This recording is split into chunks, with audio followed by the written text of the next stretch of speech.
அனைவருக்கும் வணக்கம். இன்னைக்கான அரசியல் அப்டேட்டில் நம்ம பார்க்க போகிற ரொம்ப ரொம்ப முக்கியமான ஒரு பரபரப்பான தகவல் என்ன அப்படின்னு பார்த்தீங்கன்னா, ஈரான் பயன்படுத்திய கில் ஸ்பைட் சீனா ரஷ்யா உதவியா. அது மட்டும் இல்லாமல் ட்ரம்ப் திட்டத்திற்கு செக் வைத்திருக்காரு கமேனி அப்படின்னே கூட சொல்லலாங்க. இந்த விஷயத்தில் பல்வேறு வகையான திடுக்கிடும் தகவல்கள் வெளியாகி விளக்க மக்கள் மத்தியில் பெரும் பரபரப்பை ஏற்படுத்தி வந்துட்டுருக்கு அப்படின்னு நான் சொல்லணும். இது குறித்த முழுமையான தகவலோடு இன்னும் விரிவான மற்ற அரசியல் அப்டேட்ஸை தொடர்ந்து நீங்கள் தெரிந்த பலன் பெற வீடியோவை ஸ்கிப் பண்ணாமல் கடைசி வரைக்கும் பாருங்கள். வீடியோக்குள்ளே போகிறதுக்கு முன்னாடி இது வரைக்கும் நீங்கள் நம்ம சேனலை சப்ஸ்கிரைப் பண்ணலை அப்படின்னா உடனே சப்ஸ்கிரைப் பண்ணிக்கோங்க. அப்படியே பக்கத்தில் இருக்கக்கூடிய நோட்டிஃபிகேஷனுக்கான பெல் பட்டனையும் ப்ரெஸ் பண்ணிக்கோங்க. சரி நேர்களே, வாங்க வீடியோக்குள்ளே போகலாம். ஈரானில் அதிபர் கமேனிக்கு எதிராக போராட்டம் 2 வாரங்களுக்கு மேலாக நீடித்து வந்துட்டுருக்கு. நாடு முழுவதும் இணைய சேவை முடக்கப்பட்ட நிலையில் செயற்கைக்கோள் அடிப்படையில் இணைய சேவை வழங்கும் எலான் மஸ்கின் ஸ்டார்லிங் இணைய சேவையை அளிக்க திட்டமிட்டிருக்கிறதாக ட்ரம்ப் கூறிய நிலையில் இதற்கும் செக் வைக்கக்கூடிய வகையில் ஒரு விஷயத்தை ஈரான் செய்திருக்காங்க. ஈரானில் பொருளாதார நெருக்கடி மற்றும் விலைவாசி உயர்வு காரணமா மக்கள் அரசுக்கு எதிரான போராட்டம் நடத்தி வந்துருக்காங்க. பாதுகாப்பு படையினர் போராட்டத்தை ஒடுக்கக்கூடிய வகையில் நடவடிக்கையில் ஈடுபட்ட போது வன்முறை ஏற்பட்டிருக்கிறது. போராட்ட வன்முறையின் காரணமா உயிரிழந்தோர் எண்ணிக்கை 544 அதிகரித்து விட்டதாக தகவல்கள் வெளியாகியிருந்தன. இதுல 496 பொதுமக்களும் 48 பாதுகாப்பு படை வீரர்களும் கொல்லப்பட்டிருந்தாங்க.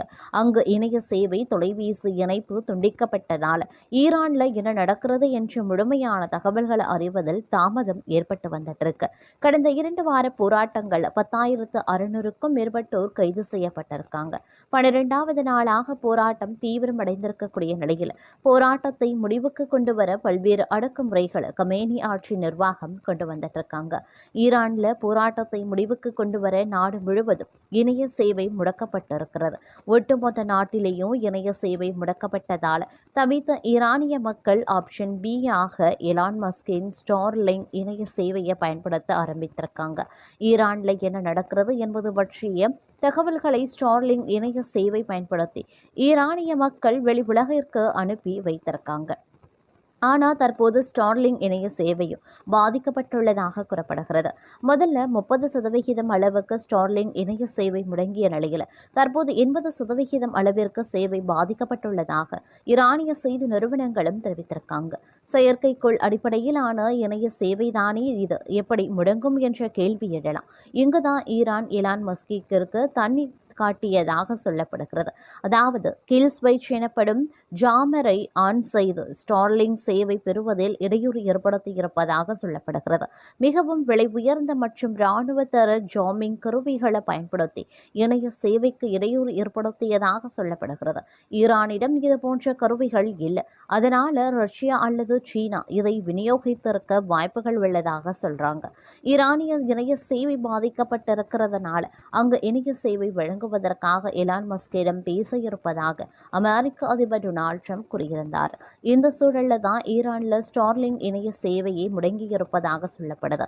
ஈரான் விவகாரத்தில் விரைவில் உறுதியான நடவடிக்கை எடுக்கப்படும் அப்படின்னு ட்ரம்ப் அண்மையில் எச்சரித்திருந்தார். ட்ரம்ப் இது தொடர்பாக சொல்லும் பொழுது ஈரான் வரம்பை மீறிவிட்டதாக நினைக்கிறேன். அவர்கள் அவ்வாறு செய்தால் அதற்கு முன்பு ஒருபோதும் தாக்கப்படாத அளவு நாங்கள் அவர்களை தாக்குவோம். கொல்லப்படக்கூடாத சில கொல்லப்பட்டிருக்கிறாங்க. அவர்கள் தலைவர்களா அல்லது வன்முறை மூலம் ஆட்சி செய்கிறார்களா என்று எனக்கு தெரியல. ஆனால் நாங்களும் இராணுவமும் இதை மிகவும் தீவிரமாகவே பார்க்கிறோம். நாங்கள் ஒரு தீர்மானத்தை எடுப்போம். அவர்களுடன் ஒரு சந்திப்பை ஏற்பாடு செய்ய எனது நிர்வாகம் பேச்சுவார்த்தை நடத்தி வந்துட்டு இருக்கு. அமெரிக்காவினால் தாக்கப்படுவதில் அவர்கள் சோர்வடைந்து விட்டார்கள் என்று நினைக்கிறேன். இராணுவ நடவடிக்கை குறித்து அவர்களது அச்சுறுத்தல்களுக்கு பிறகு ஈரான் தலைவர்கள் பேச்சுவார்த்தை நடத்த அழைப்பு விடுத்திருக்காங்க. மேலும் ஒரு கூட்டம் ஏற்பாடு செய்யப்பட்டிருக்கிறது அப்படின்னு சொல்லியிருந்தார். அது மட்டும் இல்லாம அமெரிக்க அதிபர் டொனால்ட் ட்ரம்ப் ஈரானுடன் வணிக தொடர்பு கொண்டிருக்க எந்த நாட்டின் மீதும் 25% வரி விதிக்கப்படும் அப்படின்னு அறிவித்திருந்தார். இந்த உத்தரவு உடனடியாக அமலுக்கு வருவதாகவும் இது இறுதியான முடிவு அப்படின்னும் அவர் தனது சமூக வலைதள பதிவில் தெரிவித்திருந்தார். ஈரான்ல தற்போது பெரிய அளவில் எதிர்ப்பு போராட்டங்கள் நடைபெற்று வந்துட்டு இருக்கு. பொருளாதார நெருக்கடி, விலைவாசி உயர்வு, வேலை வாய்ப்பின்மை உள்ளிட்ட பல காரணங்களால் மக்கள் தீவிரமாக போராடி வந்துட்டு இருக்காங்க. இந்த போராட்டம் போராட்டங்கள் 3வது வாரத்தை எட்டியிருக்கிறது. ஆட்சியாளர்களை பதவி விலக கோரும் கோரிக்கை வெளுத்து வந்துட்டு இருக்கு. ஈரான் அரசு போராட்டக்காரர்கள் மீது கடுமையான நடவடிக்கை எடுத்து வருவதால் இதுவரை நூற்றுக்கணக்கானோர் உயிரிழந்துள்ளதாக மனித உரிமை அழைப்புகள் தெரிவிக்கிறாங்க. இந்த நிலையில ஈரான் அரசு போராட்டங்களை அடுக்குவதை நிறுத்திவிட்டால் அமெரிக்க ராணுவ நடவடிக்கை இருக்கலாம் என்று ட்ரம்ப் ஏற்கனவே எச்சரித்திருந்தார். இதற்கு ஈரான் கடும் எதிர்ப்பும் தெரிவித்திருந்தது. தற்போது பொருளாதார ரீதியாக ஈரானுக்கு அழுத்தம் கொடுக்கும் வகையில் ட்ரம்ப் இந்த 25% வரி உத்தரவை பிறப்பித்திருந்தார். ஈரான் இஸ்லாமிய குடியரசுடன் வணிகம் செய்யும் இந்த நாடும் அமெரிக்காவுடன் செய்யும் அனைத்து வணிகத்திற்கும் 25% வரி செலுத்த வேண்டும். இதன் உத்தரவு உடனடியாக அமலுக்கு வருகிறது. இது உறுதியானது அப்படின்னு ட்ரம்ப் ட்ரூத் சோஷியாவில் பதிவிட்டிருந்தார். சீனா, துருக்கி, ஐக்கிய அரபு அமீரகம், இந்தியா, ரஷ்யா உள்ளிட்ட நாடுகள் ஈரானுடன் முக்கிய வணிக தொடர்புகளை கொண்டிருக்கிறது. இந்த வரி காரணமாக அந்நாடுகளின் அமெரிக்காவுடனான ஏற்றுமதி பெரிதும் பாதிக்கப்படும் அப்படின்னு எதிர்பார்க்கப்படுது. குறிப்பாக சீனா போன்ற பெரிய வர்த்தக நாடுகள் மீது கடுமையான தாக்கத்தை ஏற்படுத்தும். ஈரான் மீதான இந்த பொருளாதார அழுத்தம் தற்போதைய போராட்டங்களை மேலும் தீவிரப்படுத்தலாம் அல்லது அரசை பேச்சுவார்த்தைக்கும் இழக்கலாம் என்று சர்வதேச அரசியல் வல்லுநர்கள் கருத்து தெரிவித்தனர். வெள்ளை மாளிகை இது பற்றி விரிவான விளக்கம் அளிக்கவில்லை என்றாலும் இது ஈரான் மீதான அமெரிக்காவின் கடுமையான நிலைப்பாட்டை தெளிவாக காட்டுகிறது. அமெரிக்க அதிபர் டொனால்டு ட்ரம்ப் ஈரானுடன் வணிக தொடர்பு கொண்டிருக்கக்கூடிய இந்த நாட்டின் மீதும் 25% வரி விதிக்கப்படும் என்று அறிவித்திருந்தார். இந்த உத்தரவு உடனடியாக அமலுக்கு வருவதாகவும் இது இறுதியான முடிவு என்றும் அவர் தனது சமூக வலைதள பதிவில் தெரிவித்திருக்கிறதும் குறிப்பிடத்தக்க ஒரு விஷயம். ஈரானுக்குள் வெடித்திருக்கக்கூடிய போராட்டம் குறித்து பேசியிருக்கக்கூடிய ட்ரம்ப் தேவைப்பட்டால் ராணுவ நடவடிக்கைகளை மேற்கொள்ளவும் ரெடி அப்படின்னு சொல்லியிருந்தார். இந்த விஷயத்தை ஈரான் லேசில் எடுத்துக்கொள்ளவில்லை. நாங்கள் அமெரிக்காவுடன் சண்டை செய்ய தயார் என்று அறிவித்திருக்கிறது. வெனிசுலாவில் அதிபர் மதுரோவுக்கு ஆதரவாக போராட்டங்களும் நடக்கிறது. அமெரிக்காவுக்கு உள்ளே கூட இந்த போராட்டங்கள் நடக்கிறது. இது பற்றியெல்லாம் வாய் தெரிந்திருக்க ட்ரம்ப் ஈரானுக்குள் நடக்கும் போராட்டங்கள் குறித்து மட்டுமே பேசியும் இருக்கார்.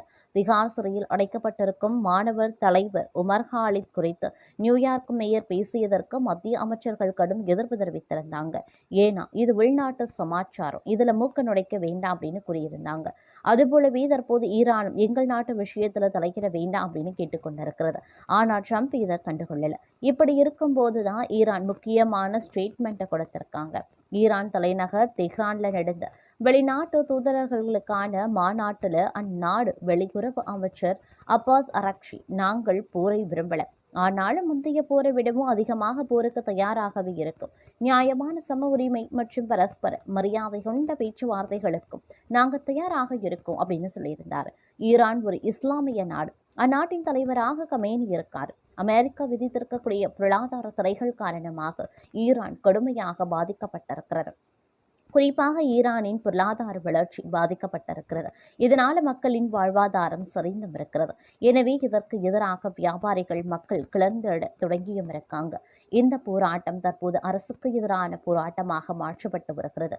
குறிப்பாக இந்த போராட்டங்கள் வலதுசாரி அமெரிக்க ஆதரவாளர்கள் தலைமையேற்று நடத்தி வருவதாக தகவல்கள் வெளியாகியிருக்கின்றன. இப்படி நடப்பது புதிய விஷயம் கிடையாது. தங்களுக்கு பிடிக்காத நாடுகள்ல ஆட்சி கவிழ்ப்பை மேற்கொள்ள அமெரிக்கா இப்படி விளக்கமாகவே செய்யும். அந்த வகையில் அமெரிக்க அதிபர் ட்ரம்ப் இந்த போராட்டத்திற்கு ஆதரவு தெரிவித்திருந்தார். ஈரான்ல நடக்கும் போராட்டங்களை ஒடுக்க அந்நாடு அரசு கையாளும் ராணுவ வன்முறையை தடுக்க நாங்கள் மூக்க நுழைப்போம் என ட்ரம்ப் வார்னிங் கொடுத்திருந்தார். இதற்கான ராணுவ திட்டங்கள் குறித்தும் ஆலோசித்து வருவதாக கூறியிருந்தார். இதற்குத்தான் ஈரான் எதிர்ப்பு தெரிவித்திருக்கிறது. நாங்க பேச்சுவார்த்தைக்கு ரெடி இல்லை, போர்தான் வேண்டும், தலைகீழாக குதிப்பேன் அப்படின்னு சொன்னாலும் நாங்க அதற்கு ரெடி என்று ஈரான் கட்டமாக பதிலளித்திருந்தாங்க. இப்படியான சலசலப்புகள் கிளம்பும் போதெல்லாம் ஓமன் பஞ்சாயத்து பேச உள்ளே வரும். அந்த வகையில் இந்த முறையும் பிரச்சனையை பேசி தீர்த்துக் கொள்ளலாம் என ஓமன் கூறியிருக்கிறது. மறுபுறம் ஈரானில் நடக்கக்கூடிய போராட்டங்களுக்கு பிரிட்டன், ஜெர்மனி, இத்தாலி மற்றும் பிரான்ஸ் ஆகிய ஆதரவு தெரிவித்திருக்கக்கூடிய நிலையில் இதனால் டென்ஷன் ஆன ஈரான் இந்நாட்டு தூதர்களை நேரில் அழைத்து கண்டனத்தை தெரிவித்திருக்காங்க அப்படின்னு சொல்லலாம். அமெரிக்காவுக்கும் ஈரானுக்கும் ஒருவேளை போர் வெடித்தா பிரச்சனை மோசமாகவே மாறும். முதல்ல கச்சா எண்ணெய் விலை அதிகரிக்கும். இதனால பணவீக்கம் உயர்ந்து பங்கு சந்தைகள் அடிவாகும். இந்தியாவுக்கும் எண்ணெய் கிடைப்பது குதிரை கொம்பாகவே மாறும். கிடைத்தாலும் விலை அதிகமாகவே இருக்கும். அதுபோல மத்திய கிழக்குல வேலை பார்த்து வரும் இந்தியர்களுக்கு கடும் நெருக்கடி ஏற்படலாம். இந்த போரில் ரஷ்யாவும் சீனாவும் தலையிட்டா அது உலக போராகவும் மாறக்கூடும் என்பதும் குறிப்பிடத்தக்க ஒரு விஷயம்.